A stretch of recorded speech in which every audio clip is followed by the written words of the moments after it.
আজকে আমি VC Akhtaruzzaman, doctor Golam Rabbani সহ জাহাঙ্গীর কবির নানক তাদের বিরুদ্ধে আজকে শাহবাগ থানায় বাদী হয়ে মামলা করেছি।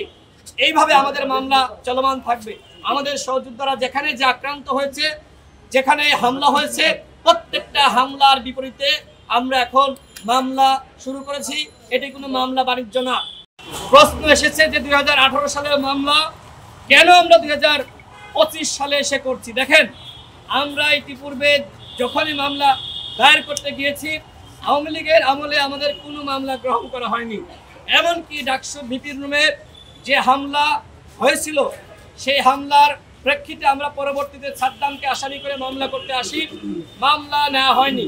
পুলিশ তার মতন করে একটি মামলা করেছিল। যেহেতু একটি অভ্যুত্থান হয়েছে, ছাত্রলীগের আওয়ামী লীগের পতন হয়েছে, আমরা প্রত্যেকটা ঘটনার সুষ্ঠু তদন্ত এবং বিচারের স্বার্থে আমরা এখন মামলা দায়ের করছি। এর আগে আপনারা দেখেছেন রিমান্ডে আমার উপরে বর্বর নির্যাতন করেছিল সেই কুখ্যাত এডিসি ইশতিয়াক আহমেদ।